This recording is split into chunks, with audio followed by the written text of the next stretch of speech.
एक वक्त का किस्सा है। हरिपुर गांव में बिट्टू नाम का लड़का अपनी बीवी छम्मो के साथ रहता था। बिट्टू उस गांव में सब्जी बेचा करता था। उसका काम बहुत अच्छा चलता था। जबकि उसी गांव में मीठे नाम का लड़का अपनी बीवी नसीबो कैंची के साथ रहता था। मीठा कोई काम नहीं करता था, हर टाइम सोता रहता था। एक दिन बिट्टू अपनी दुकान पर होता है तो एक ग्राहक आता है। बिट्टू ठाकुर साहब ने खास ये कहकर भेजा है कि सब्जी हमेशा बिट्टू से लाना, उसकी सब्जी एकदम ताज़ा ताज़ा होती है। भाई ठाकुर साहब का बहुत बहुत शुक्रिया जो इन्होंने मुझे इस काबिल समझा। असल में मैं रोज मंडी जाकर ताज़ा ताज़ा सब्जियां खरीद कर आता हूँ, तभी ही मेरी सब्जियां ताज़ा ताज़ा और गजाइत से भरपूर होती हैं। हाँ, ये बात तो तुम्हारी बिल्कुल ठीक है। अच्छा, बिट्टू ठाकुर साहब ने कहा है पूरे महीने की सब्जी पहुँचा दो, जिसमें प्याज, टमाटर, आलू सब शामिल हो। ठीक है भाई, आप बेफिक्र होकर जाओ, मैं शाम में ही ये सारी सब्जियां लेकर ठाकुर साहब की खिदमत में हाजिर हो जाऊंगा। ठीक है बिट्टू, मैं अब चलता हूँ, मैंने आगे और सामान भी लेना है। ये कहकर वो वहाँ से चला जाता है। जबकि दूसरी तरफ मीठा सो रहा होता है तो नसीबो वहाँ पर आती है। मीठे उठ जा, क्या तू हर टाइम सोता रहता है? उठ गया हूँ मोटी नाक वाली औरत, एक तो तूने मेरा सोना हराम कर दिया है, ठीक से सोने भी नहीं देती। बता क्या काम है, क्यों उठाया है मुझे? मीठे सूरज चढ़ गया है, खाना बनाना है, जाके बाजार से गोश्त लेके आ जा। गोश्त का तो तू ऐसे बोल रही है जैसे तेरी अम्मा ने बकरा जहेज में दिया था। मेरे पास इतने पैसे नहीं है जो गोश्त लेकर आऊँ। मेरी तो किस्मत ही खराब है जो मेरी अम्मा ने तुझ जैसे वेले इंसान को मेरे मत्थे मार दिया। अच्छा, जाकर सब्जी लेकर आ जा। फिर मीठा घर से निकलता है और सब्जी लेने बिट्टू की दुकान पर आ जाता है। बिट्टू सुनाओ, कैसा चल रहा है तुम्हारा सब्जी का काम? मीठे भाई, अल्लाह का शुक्र है, बहुत अच्छा चल रहा है। मैं अपने काम से बहुत खुश हूँ। खैर आप बताएं मीठे भाई, आपको कौन सी सब्जी चाहिए? बिट्टू 1 किलो प्याज और आधा किलो बैंगन दे दो। मीठे भाई, बड़ी माजरत के साथ बैंगन तो आपको मिल जाएंगे, पर प्याज खत्म हो गई है। ओ मोटे पेट वाले गेंडे, सामने प्याज पड़ी है, क्या तू अंधा हो गया है जो प्याज नजर नहीं आ रही? मीठे भाई जरा तमीज से बात करें, ये प्याज बिक चुकी है। ठाकुर साहब ने पहले ही प्याज का बोल दिया था, ये प्याज उनको देनी है। हाँ, बैंगन चाहिए तो वो बताएं, वो मैं दे देता हूँ। मोटे अपने बैंगन अपने पास रख, मुझे तुझसे कुछ नहीं लेना। मीठा गुस्से में वहाँ से चला जाता है और घर आ जाता है। मीठे, ये क्या तू खाली हाथ क्यों आके, और सब्जी कहाँ पर है? फिर मीठा नसीबो कैंची को सारी बात बताता है कि बिट्टू ने प्याज क्यों नहीं दी। ये मोटा बिट्टू तो बहुत बदतमीज है। मीठे से कोई ऐसा सबक सिखा के ये याद रख बेबे, इसने हमें प्याज न दे के अच्छा नहीं किया। मीठे ले इसे घुटनों पर, ताकि इसे पता चले कि हमसे पंगा लेना अच्छा नहीं है। पर बेगम, इसे कैसे सबक सिखाया जाए, मुझे तो कुछ समझ नहीं आ रही, तू ही मशवरा दे। मीठे, लगा ले उसके सामने सब्जी की रेडी, वो जिस रेट पर भी सब्जी बेचे तो उससे कम दाम में सब्जी बेचकर उसके ग्राहक खराब कर दे। वाह बेगम, ये तो तूने बहुत अच्छा मशवरा दिया है। मैं कल ही ये काम शुरू करके उसके ग्राहक खराब करता हूँ। फिर शाम हो जाती है और बिट्टू सब्जी लेकर ठाकुर साहब के पास आ जाता है। ठाकुर साहब, मुझसे सब्जी खरीदने के लिए आपका बहुत बहुत शुक्रिया। बेटो, इसमें शुक्रिया अदा करने वाली कौन सी बात है? तुम्हारी सब्जियाँ ताज़ा होने के साथ साथ मुनासिब दामों में भी होती हैं, इसीलिए मैंने मुंशी को तुम्हारे पास ही जाने का बोला था। जी ठाकुर साहब, मैं सब सब्जियों वालों से अपनी सब्जी का दाम कम रखता हूँ, ताकि सब मुझसे ही सब्जियाँ खरीदने आए। इस तरह शाम तक मेरी सब्जियाँ बिक जाती हैं और फिर मैं मंडी से फ्रेश सब्जियाँ लेकर आता हूँ। वाह लड़के, तुम्हारी ये बात सुनकर मैं बहुत खुश हुआ, तुम तो बहुत समझदार हो। अच्छा ये बताओ, मेरा मुंशी जो सब्जियाँ बोल कर आया था वो ले आए हो? जी ठाकुर साहब, मैं वो सब सब्जियाँ ले आया हूँ। लड़के, कितने पैसे हुए तुम्हारी सब्जियों के? फिर बिट्टू ठाकुर को पैसे बताता है। ठाकुर पैसे देता है और बिट्टू वहाँ से चला जाता है और घर आ जाता है। बिट्टू जी, खैर तो थी, आज आपने ज्यादा टाइम लगा दिया घर आने में। बेगम, ठाकुर साहब ने सब्जियाँ मंगाई थी, उनको देने चला गया था, इसलिए आज देर हो गई। बिट्टू, फिर तो आप काफी थक गए होंगे, आप थोड़ा आराम कर ले, फिर साथ में खाना खाएंगे। फिर अगला दिन होता है तो मीठा भी अपनी सब्जी की रेड़ी बिट्टू की दुकान के सामने लगा लेता है। 2 ग्राहक बिट्टू के पास आते हैं। बिट्टू, आलू का आज का रेट क्या है? कितने रुपए किलो दे रहे हो? भाई सिर्फ और सिर्फ 40 रुपए किलो है आलू। मीठा बिट्टू का ये रेट सुनकर बोल पड़ता है, ले जाओ मोटे मोटे आलू, वो भी 20 रुपए किलो में ले जाओ। मेरी सब्जी सबसे अच्छी और सबसे सस्ती, आ जाओ, आकर ले जाओ। मीठे का ये रेट सुनकर बिट्टू हैरान हो जाता है और वो ग्राहक भी मीठे के पास आ जाते हैं। वाह भाई, आपके रेट तो बिट्टू से काफी कम है। हाँ भाई, मैं सब्जी में बहुत कम मजदूरी रखता हूँ, वो मोटा तो एक नंबर का बेईमान है। हाँ भाई, आप सही कह रहे हो। अच्छा, आपके दाम इतने कम है तो इसका फायदा उठाना चाहिए। 3 किलो आलू दे दो। फिर वो ग्राहक आलू लेकर चले जाते हैं। इस तरह जो भी ग्राहक बिट्टू के पास आता है, मीठा कम रेट की आवाज लगाकर उन्हें अपने पास बुला लेता है। इस तरह शाम हो जाती है। मीठे की सारी सब्जियां बिक जाती हैं, पर बिट्टू की कोई सब्जी नहीं बिकती। ये मीठा भाई अच्छा नहीं कर रहा, ये इतने कम दाम में सब्जियां बेचकर मेरे ग्राहक खराब कर रहा है। बिट्टू उदास परेशान घर आ जाता है। बिट्टू, आप परेशान लग रहे हो, सब ठीक तो है ना?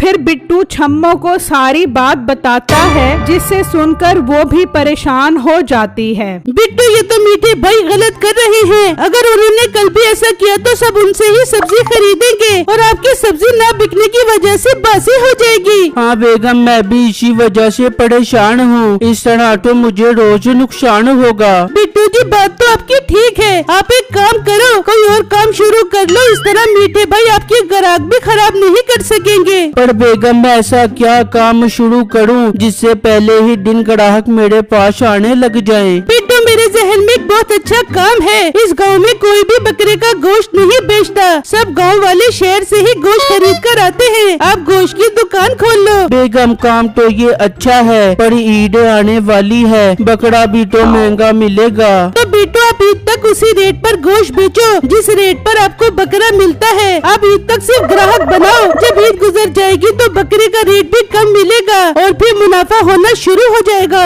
बिट्टू को छम्मो का ये मशवरा बहुत अच्छा लगता है। दूसरी तरफ मीठा सब्जी बेचकर घर आ जाता है। थोड़ा मीठे, कैसा आज का दिन?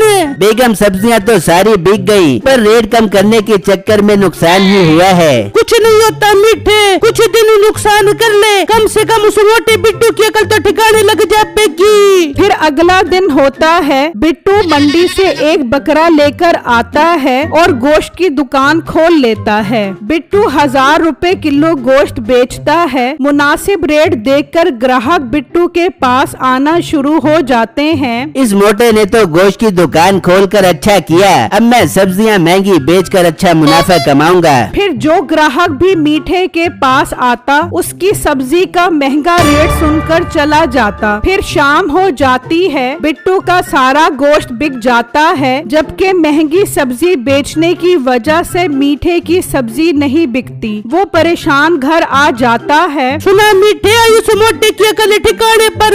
बेगम, उसकी अकल ठिकाने नहीं, इस बार हमारी अकल ठिकाने लग गई। उस बिट्टू ने गोश्त की दुकान खोल ली और मैं सब्जी में मुनाफा कमाने के चक्करों में मारा गया। कोई भी ग्राहक मुझसे सब्जी नहीं ले रहा। तो मीठे, खोल ले तू भी गोश्त की दुकान खोल ले। बेगम, ईद सर पर है, बकरों के रेट बहुत ज्यादा हैं। वो मोटा जिस रेट पर गोश्त बेच रहा है, अगर उससे 1 रुपया भी कम किया तो बहुत नुकसान होगा। मीठे, मेरी जड़ के टोटे मेरे होते हुए परेशान क्यों होता है? मेरे जड़ में कमाल का आइडिया है। तो बेगम, देर किस बात की, जल्दी बता वो आइडिया। फिर नसीबा उसे वो आइडिया बताती है, जिससे सुनकर मीठा बहुत खुश हो जाता है। फिर अगला दिन होता है। मीठा भी गोश्त की दुकान खोल लेता है। ये मीठा भाई फिर मुझे परेशान करने आ गया और 800 रुपए किलो गोश्त बेच रहा है। मीठे का कम रेट देखकर सब ग्राहक मीठे के पास जाने लग जाते हैं। बिट्टू परेशान ये सब देख रहा होता है। मैं 1000 रुपए किलो गोश्त बेचकर 1 रुपया नहीं कमा रहा, पर ये मीठा भाई 800 रुपए का गोश्त कैसे बेच रहा है? ये कहां से इतने सस्ते बकरे लेकर आ रहा है? बिट्टू सोच में गुम होता है। तभी मुंशी उस तरफ आता है तो देखता है बिट्टू के गोश्त का रेट 1000 रुपए और मीठे का 800 रुपए है। तो मुंशी मीठे के पास आ जाता है। भाई तुम्हारा रेट तो बहुत मुनासिब है, तभी तुम्हारे पास आया हूँ। जी जी भाई शुक्रिया,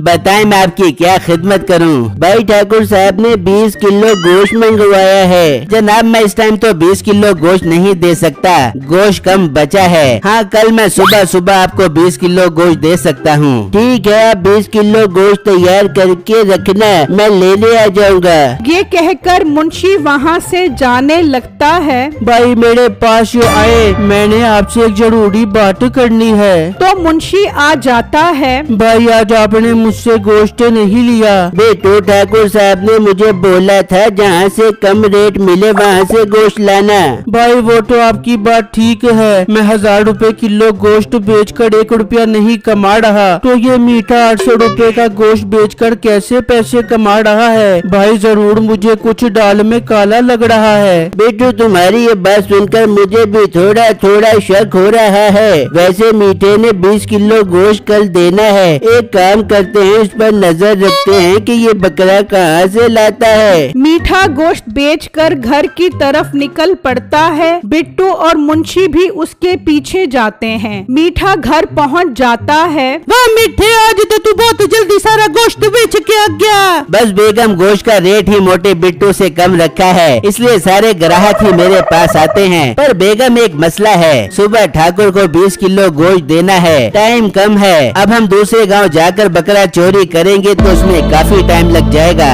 ये सब बातें बिट्टू और मुंशी छुपे सुन रहे होते हैं। मीठे इसका हल भी है मेरे पास। कालू जो लल्ला सुपारी की झुग्गी के साथ रहता है, वो रात में अपना बकरा घर के बाहर बांधता है। हम आज रात में जाके उसे चोरी करके आ जाएंगे। बिट्टू और मुंशी हैरान खड़े सब सुन रहे होते हैं। देखो भाई मैंने कहा था ना, मुझे दाल में कुछ काला लग रहा है। हाँ बिट्टू तुम ठीक बोल रहे थे, इन्हें अब हमें रंगे हाथों पकड़ना होगा। भाई हम एक काम करते हैं, ठाकुर साहब को ये सब बता देते हैं। ये जब बकरे चोरी करेगा तो ठाकुर साहब इसे अपनी आंखों से देख लेंगे। फिर बिट्टू और मुंशी वहाँ से चले जाते हैं और ठाकुर साहब को सारी बातें बताते हैं। ये सुनकर ठाकुर को बहुत गुस्सा आता है। फिर जब रात होती है, नसीबो और मीठा घर से निकलते हैं और कालू के घर पहुँच जाते हैं। वाह बेगम तूने तो ठीक कहा था, ये बकरा तो सच में बाहर बंधा है। फिर वो बकरा लेकर वहाँ से जा रहे होते हैं तो ठाकुर गांव वालों के साथ आ जाता है। अच्छा तो मीठे तू गांव में लोगों के बकरे चोरी करके उनका गोश्त बेचता है। नहीं नहीं ठाकुर साहब, ये बकरा पेट में दर्द की वजह से बै बै बै कर रहा था, मैं इसे वॉक करवाने जा रहा था। ओ मनुष्य इंसानों, मुझे सब पता लग गया है, ये बकरा बै बै बै करे या न करे,